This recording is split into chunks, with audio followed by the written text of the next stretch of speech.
हे जे आंदोलन आहे हे जसं महाराष्ट्रात आणि जसं पुण्याच्या जिल्हाधिकारी कार्यालयाच्या समोर सुरू आहे तसंच ते देशभरामध्ये सुरू आहे। बरोबर ज्या वेळेला 12 वाजता देशामध्ये संशोधित विधेयक सादर होईल त्याच वेळेला हे आंदोलन करणारे जोरदार घोषणाबाजी होते आहे।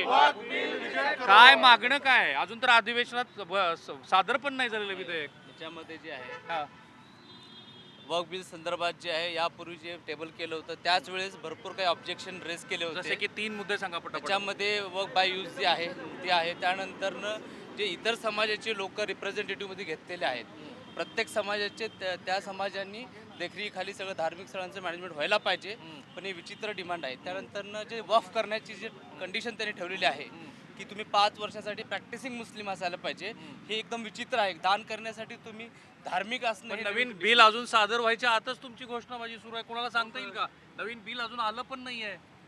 आलं पण ते बिल रिजेक्ट व्हावं म्हणून आम्ही त्याचे रिजेक्ट व्हावं म्हणून अजून होते ना काही लोक। बोला काय होणार आहे ना 12 वाजता आज पास होणार आहे ना, अजून आंदोलन करते। आक्षेप काय? आक्षेप ते पास झालं नाही पाहिजे, पास नाही झालं पास नाही झालं पाहिजे पास का नाही झालं? संविधान विरोधी आहे, संविधान विरोधी आहे। काय संविधान विरोधी आहे त्याच्यामध्ये? संविधान विरोधी म्हणजे मुस्लिम लोकांनी जे आमच्या येणाऱ्या पिढ्यांना ते जागा दान दिलेली आहे शिक्षणासाठी, आमच्या मदरसेसाठी, आमच्या स्कूलसाठी, आमचे डेव्हलपमेंटसाठी, त्याच्यावर सरकारची नजर आहे। वक्फच्या प्रॉपर्टीनी कुणाच गरीबाचं भलं झालेलं नाही असं म्हणतात। असे तुम्ही म्हणतात, असे मीडिया म्हणते, असे गव्हर्नमेंट म्हणते, असं हा जो आहे हा खरा नाहीये। लई लोकांचं भलं झालेलं आहे। जसं 2-4 उदाहरणं सांगा मला। आता मदरसे चालले, त्या मदरशात कोण असते? गोरगरीब असतात, ज्यांच्या आईबाप नसतात, ते लोक तिथे शिकायला असतात पोरं, तर ते भलंच होतंय ना। तुमचं मी भाषण मगाशी ऐकलं, तुम्ही पंतप्रधानांच्या विरोधात तुमचा बराच रोष आहे। नाही, पंतप्रधान म्हणजे आम्हाला मी माझ्या भाषणामध्ये क्लिअर सांगितलं, त्या चेअरची आम्ही गरिमा आणि त्याची इज्जत आम्ही पूर्णपणे राखतो, पण त्या चेअरवर जे बसलेला माणूस आहे तो गुजरात दंगलीतला मुख्य आरोपी आहे। पण आता लोकांनी निकाल लावला ना, कुठल्याही कोर्टाने त्यांना दोषी धरलेला नाही। पण आता वक्फबद्दल बोलतो आपण, पण तुमच्या वक्फ प्रॉपर्टीचा गोरगरिबांना काहीच उपयोग होत नाही असं म्हणतात, आणि तसं असल्यामुळेच आता TDP असेल किंवा जनता दल असेल तेही पाठिंबा देत आहेत विधेयकाला। नाही, तसं नाही। हे जे तुम्ही सांगताय ना, हे लोक त्यांचेच आहे जे सांगतात ना तुम्ही, ते मीडिया सांगते आणि ते म्हणजे जे मीडियामध्ये जे बोलणारी लोक आहे आणि ते गोदी मीडिया जे म्हणतात त्या मीडियाची लोक बोलतात। ठीक आहे या तर मांडणी काय? अजून विधेयक येईल, त्यानंतर बऱ्याच गोष्टी स्पष्ट होतील, काही त्याच्यामध्ये सुधारणा केल्यात असं म्हणतायत। गैर मुसलमान त्याच्यात नसतील कदाचित, रिट्रोस्पेक्टिव्हली ते असणार नाहीये, परंतु गोरगरिबाचा फायदा व्हावा, पसमंदा मुसलमानाचा तो फायदा व्हावा यासाठी ते बिल आहे। बघा, आज 12 वाजता म्हणजे आत्ता अर्धा तासामध्ये तो बिल येणार आहे आणि त्या बिलच्या विरोधात संपूर्ण भारतामध्ये जन आंदोलन होत आहे। All India Muslim personal law बोर्डाने यापूर्वीच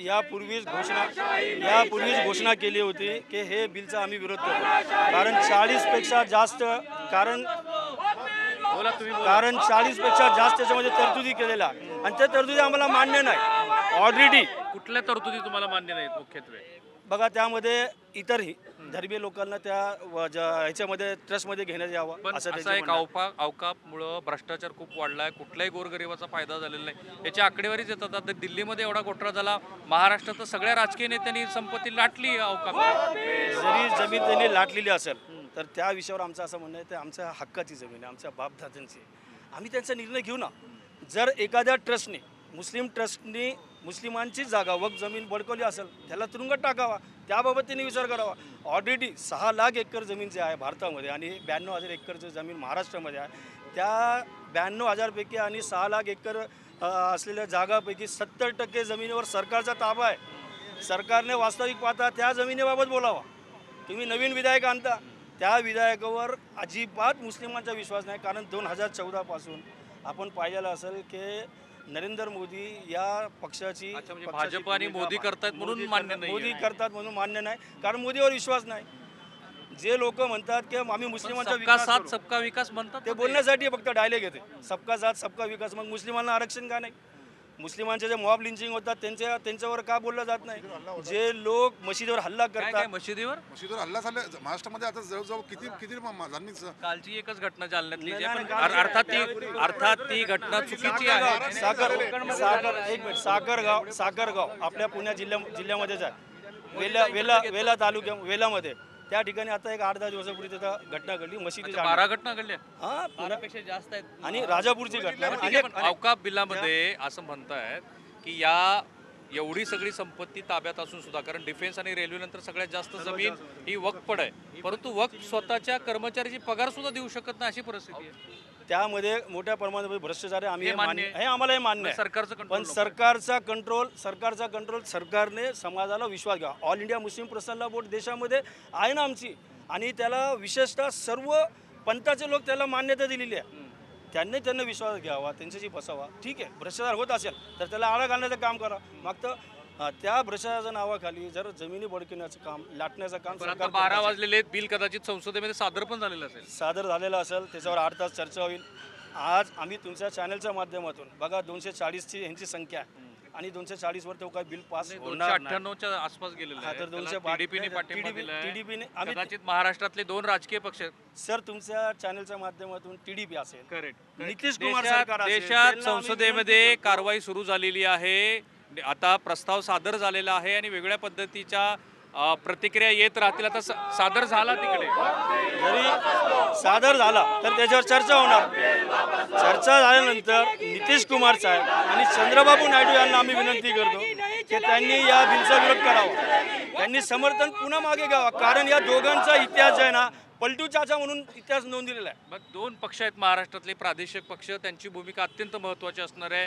एक आहे शिवसेना आणि दुसरे शरद पवारांची राष्ट्रवादी काँग्रेस. त्यामध्ये त्यांची संख्या तिथं ते विरोध करणारच, कारण त्यांनी स्पष्ट भूमिका. मात्र या ठिकाणी सुमित्रा अजित पवार जे लोकसभाचे सदस्य आहेत त्यांनाही आम्ही विनंती करणार की तुम्ही तुमची भूमिका स्पष्ट करावी, कारण अजित पवार साहेबांची भूमिका आतापर्यंत स्पष्ट झाली नाही. सुमित्रा पवार यांनाही आमचा पुढचा जे निर्णय असेल त्यांचा घराचा आम्ही घेराव करू, कारण हा आंदोलन जेपर्यंत संपूर्ण देशामध्ये ज्या पद्धतीने CA NRCच्या विरोधात शाहीन बाग सारखा आणि NRC मध्ये पण जे आक्षेपाचे मुद्दे होते ते आता फारसे दिसत नाहीत आपल्याला. फारसे दिसत नाही, म्हणजे त्यांनी त्याला स्थगिती दिलेली आहे, ते थांबवलेलं आहे.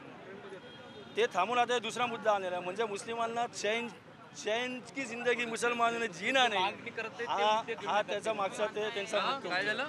तुम्ही BJP म्हणत आहे की मुसलमानांच्या हितासाठी हे बिल आणलं जाते. आमच्या हित आहे, आम्ही बघून घेऊ, आमच्या लोकांना तिथं द्या, आमच्या फायद्यासाठी आहे, तर ते आमच्या लोकांना ठरवू द्या की आम्हाला खरंच फायदेमंद आहे का ते नुकसान हा जो आहे. मुद्दा आहे ह्याच्यामध्ये देशाचा कायदा ठरवण्याचे अधिकार संसदेला आहेत.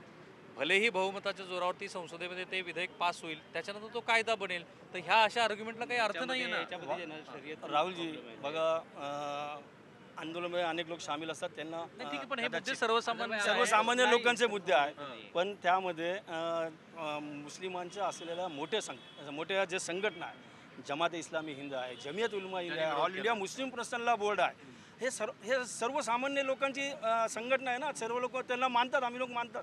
या लोकांचा जर विरोध असेल तर त्यांनी विचार करावा ना. काही मुस्लिम स्कॉलर पण मी बघितले, काही सर्वसामान्य लोक पण बघितले, ते या बिलाच्या पाठिंब्यात आहेत. संख्या कमी असेल, ते स्कॉलर नाही, ते भाजपचे पिट्टू आहे.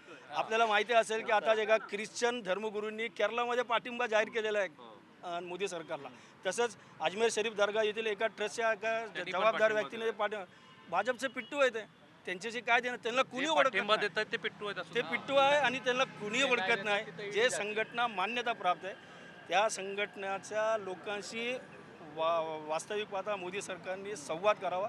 एक मुद्दा मी घेतो, तुम्ही म्हणालात काय पिट्टू कोण आहे असं म्हणाला. हा, पिट्टू म्हणजे माझं काय म्हणणं आहे सर, जर कुणी एकाने मुस्लिम समाजामधल्या एका माणसाने जर पाठिंबा दिला, मुसलमानांची ऑन रेकॉर्ड किती आहे पॉप्युलेशन, 15 करोड 14 करोड, तर तो एकटा माणूस किंवा एकटी संस्था अख्खा समाज नाही आहे. समाज इथे आम्ही समाजासाठी लढतो आणि लढणार. आणि तुमच्या मीडियाद्वारा मी हे चॅलेंज करतो, हा जो वक्फ बिलचा आम्ही मोर्चा घेत आहोत, हे NRC पेक्षा मोठा हे होणार आहे. मोठा मोर्चा असेल. तुम्ही अजित पवारांच्या राज्यसभा सदस्य असलेल्या पत्नीबद्दल तुमचं काहीतरी अपेक्षा आहे? आमचे ऑब्जेक्शन असं आहे की आज लोकसभेमध्ये बिल आलेला आहे आणि कदाचित तो पास झाला तर ते राज्यसभेमध्ये जाणार. उद्याच जाणार आहे आणि ताई आमच्या राज्यसभेमध्ये आहे. मला वाटतं की या सत्रामध्ये तो काही घेणार नाही, पुढचा त्याला एकतरी नाही, ते उद्या सादर होणार आहे राज्यसभेमध्ये, उद्याच येणार आहे, त्याच्यावरती मतदान होईल, कदाचित कायदा सुद्धा बनून जाईल. ठीक आहे. जर उद्या येत असेल तर तुमच्या चॅनलच्या माध्यमातून सुमित्रा अजित पवार हे साहेबांना सुमित्रा अजित पवार यांच्यासाठीचा एक मोठा मेसेज आहे, कारण अजित पवारांनी आपण आपल्या सत्ताधारी घटक पक्षापेक्षा आपली राजकीय भूमिका वेगळी आहे असं सातत्यानं सांगितलेलं आहे. आताही ते रमजानच्या वेळेला ज्या वेगळ्या ठिकाणी गेले तिथे त्यांनी जो भाव व्यक्त केला तो भारतीय जनता पार्टी आणि एकनाथ शिंदेच्या शिवसेनेपेक्षा वेगळा आहे. आता यांचं म्हणणं हे सुमित्रा पवार यांच्या संदर्भातलं आहे. या आमचं म्हणणं सुमित्रा अजित पवार, कारण ते महाराष्ट्रातील आहे आणि आम्ही जे आंदोलन करतो ते पुण्यातील लोक आहे. सुनील तटकरे पण आहेत सुनील तिकडे. सुनील तटकरे पण आम्ही या ठिकाणी पुण्यातलं असल्यामुळं जबाबदारी जास्त आहे आमची. ठीक आहे. आम्ही त्यांना धरू ठीक आहे. या आणि विषयावर. त्यांना उद्धव आम्ही विनंती ठाकरेंच्या खासदारांनी समजा संसदेमध्ये ते अनुपस्थित राहिले किंवा बिलाच्या बाजूनं पाठिंबा दिला तर तो हा काही विश्वासघात म्हणायचा की काय? करू. नाही बघा, शिवसेनाची भूमिका स्पष्ट आहे. कारण संजय राऊत साहेबांनी यापूर्वी TV चॅनलच्या समोर येऊन त्यांनी त्याचा विरोध केला. सौगा ते मुंबई महापालिका जिंकायची आहे. मुंबई महापालिका जरी जिंकायची असेल तर ते एक विचारधारा त्यांनी बदललेली आहे आणि त्यांना आता मुस्लिम समाजाने स्वीकारलेला आहे. त्यांना हे समजलेलं आहे महापालिका जरी जिंकायची असेल तर सर्व समावेशक कसं राजकारण करता येईल हे उद्धव ठाकरे साहेबांच्या माध्यमातून आता सध्या ठीक आहे. पुढे दिसत उद्धव आहे. ठाकरेंच्या खासदाराकडनं तुमची अपेक्षा काय? उद्धव ठाकरे साहेबांच्या खासदाराकडून अपेक्षा आहे की ते अनुपस्थित राहू नये. त्यांनी तिथं नाही का हक्क बजावा, संसदेमध्ये त्यांनी थांबावा. आणि नितीश कुमार आणि चंद्रबाबू नायडू यांना विनंती आहे की त्यांनी त्या बिलचा विरोध करावा. कारण त्यांचा पलटू म्हणून एक इतिहास आहे. त्यांनी आज ते खरं पलटावा, त्यांनी नाही का जेणेकरून समाजाला तुमच्याशी बोलायचे कारण इतक्या उत्तम पद्धतीनं याचा विरोधाचं विश्लेषण ते करतायत. काही सर्वसामान्य लोकांनाही विचारू काय आक्षेपाचे भाग काय आहेत? कुणाला माहिती आहे का काय सांगायचंय? बाई कुठं जायचं? मला दुसरा 12 वाजता दुसरा घ्यायचा मला. ओके, ठीक आहे. तर आपण चर्चा जे करत आहोत हा अजर भाई हा बेसिकली हे ट्रिपल तलाक असू दे किंवा वक्फ असू दे किंवा CNRC असू दे, हे जे काही बिल आणलेले आहेत ना, एखादी जर डिमांड असेल किंवा एखादी मागणी असेल, नागरिकांची डिमांड असेल, तुम्ही ते इंट्रोड्यूस करत असाल, आणत असाल, गोष्ट वेगळी आहे. परंतु एक तुम्ही पोलरायझेशनचं पॉलिटिक्स करत आहात, एक द्वेषाचं पॉलिटिक्स करताय आणि त्या ते दृष्टीने म्हणतात आम्ही गरिबांसाठी करतोय त्या सगळं. गरिबांसाठी काही हे असं बघा आता काही मुस्लिम समुदायातल्या महिलांच्या आम्ही बाईट बघितल्या तर त्याच्यामध्ये ते असं म्हणतात की गरिबाच्या कुठल्याही कुटुंबाला या वक्फ प्रॉपर्टीचा फायदा झालेला नाही. महाराष्ट्रामध्ये पण आपण जर बघितलं छत्रपती संभाजीनगरमध्ये वक्फची प्रॉपर्टी कुणाच्या ताब्यात आहे, मुंबईमध्ये कुणाच्या ताब्यामध्ये आहे, जालन्यात कुणाच्या ताब्यात आहे, नांदेडमध्ये कुणाच्या ताब्यात आहे. कोणती अशी प्रोव्हिजन आहे आम्हाला सांगावं त्यांनी पण समजून, जिथे प्रोपोगेट करत आहेत ना गरिबांसाठी, कोणती अशी प्रोव्हिजन आहे? तुम्ही भ्रष्टाचार त्याच्यातलं संपवण्यासाठी काही पावले उचलले, काही प्रोव्हिजन केले तसंच असतील तर ना? म्हणताय ना सरकार. नाही नाही, त्यात जे काही उद्देश आहे ना, बेसिकली ही डिमांड नव्हती, त्यात तुम्ही हे अनकॉन्स्टिट्युशनल आहे. कारण एखाद्या धर्माचे प्रॅक्टिसिंग, मग ते डोनेशन संदर्भाचे जे प्रॅक्टिसिंगचे नियम आहेत त्या धर्माचे, ते त्यांनी फॉलो करण्यासाठी वक्फला ते पूर्ण आहे. कारण मंदिरावरचं मॅनेजमेंट असू दे किंवा शीख धर्मावरचं मॅनेजमेंट असू दे, ते त्यांना इंडिव्हिज्युअली त्यांच्या धर्मानुसार ते फॉलो त्या धर्माचे लोक करतात. एक्झॅक्टली. मग ह्याच्यात तुम्हाला नवीन काय करायचं आहे? आम्हाला एवढंच म्हणायचं की हे द्वेषाचं राजकारण जे करत आहे त्याच्या व्यतिरिक्त चांगलं करणं म्हणून त्यांचा उद्देश नाही आहे. नाहीतरी आणि त्यातलं काही फक्त मोदी आणि भाजप करतोय म्हणून नाहीये. नाही, त्याच्यामुळं नाही आहे. टेक्निकली जर तुम्ही ॲक्ट जर पाहिलं, बिल जे पाहिलं ना, तर त्याच्यामध्ये तसे प्रोव्हिजनच नाहीत. एवढंच की करप्शनसाठी जे काही प्रोव्हिजन्स होते ना, ते पण त्यांनी शिथिल केलेले आहेत, म्हणजे लूज केलेले आहेत. आणि टायटलसाठी किंवा डिसाईड करण्यासाठी TDPनं जे 3 बदल सुचवले होते की त्याच्यामध्ये गैर मुसलमान नसला पाहिजे, बहुतेक ते मान्य झालेलं आहे. दुसरं रिट्रोस्पेक्टिव्हली मी सांगतो तुम्हाला, रिट्रोस्पेक्टिव्ह जेव्हा अमेंडमेंट येईल तेव्हा आपण बोलतो, रिट्रोस्पेक्टिव्हली ते येणार नाहीये. आणि तिसरा महत्त्वाचा मुद्दा म्हणजे या संदर्भातल्या घोटाळ्यावरती त्यांचा अधिक फोकस आहे, असं आता त्यात अमेंडमेंटमध्ये एक सिंपल गोष्ट आहे. रेट्रोस्पेक्टिव्ह म्हणजे कोणताही जर कायदा आला ना, ते मागू लागू होत नाही. नवीन काय त्यात एवढं नाहीये. राहिला प्रश्न भ्रष्टाचाराच्या संदर्भात जे ना, याच्यात काय प्रॉपर्टीचा मुद्दा आहे. रिट्रोस्पेक्टिव्हली म्हणजे ज्या मशिदीकडे 300-400 वर्षापासून प्रॉपर्टी असतील किंवा आणखी कुणाकडे असतील तर ते आता दुरुस्त केलं जाणार नाही. इथून पुढच्या त्या सगळ्या गोष्टी आहेत. नाही, प्रॉब्लेम त्याच्यामध्ये हेच आहे ना, पुढचं जे काही आहे ना, मला जर उद्या कुणाला डोनेशन करायचं मुस्लिम समाजासाठी की इथं अनाथालय हे करावं आणि हे करावं म्हणून, त्याच्यासाठी हे लोक मला चेक करणार की मी 5 वर्षाचं प्रॅक्टिसिंग मुस्लिम आहे आहे की का. नाही? बरं, प्रॅक्टिसिंग मुस्लिमचं डिफाईन गव्हर्नमेंट डिसाईड करणार. ठीक आहे, पण गव्हर्नमेंटनी अमेंड केलेलं प्रॅक्टिसिंग मुसलमानाचं डेफिनेशन काय? डेफिनेशन त्यांनी तेच एलॅबोरेट केलेलं नाही ना. प्रॉब्लेम तेच आहे की एक संशयास्पद आणि कॉन्ट्राडिक्टरी इतकं आहे ना, ते इम्प्लिमेंट न होता ते केव्हाच होणार आहे. कारण 6 महिन्याच्या आत तुम्ही तुमचे डॉक्युमेंट्स ऑनलाईन रजिस्टर करावं. ह्यांचं साधे साईट नाही चालत आहेत. लाडली बहीणची योजनाचे वगैरे साईट्स नाही चाललेले स्टेट गव्हर्नमेंटचे, आणि पूर्ण देशातले वक्फचे तुम्ही करताय. ऑलरेडी सुप्रीम कोर्टमध्ये आणि संसदेमध्ये या गव्हर्नमेंटने सांगितलेलं आहे की वक्फ प्रॉपर्टी सगळं डिजिटलायझेशन झालेलं आहे, सगळं डॉक्युमेंटेशन रजिस्ट्रेशन झालेलं आहे पूर्ण. फक्त हे खोटं सांगत आहेत की गरिबांचं पसमांदा वगैरे, त्यात कुठली ही जी घोषणाबाजी सुरू आहे ती आहे पुणे जिल्हाधिकारी कार्यालयाच्या बाहेर. आणि या घोषणाबाजीमध्ये जेव्हा प्रत्यक्षामध्ये हे विधेयक मांडलं जाईल त्याच्यानंतर काय काय मुद्दे येतात ते आपण बघणारच आहोत. कॅमेरामन निकेतन मानेसह राहुल कुलकर्णी, NDTV मराठी, पुणे.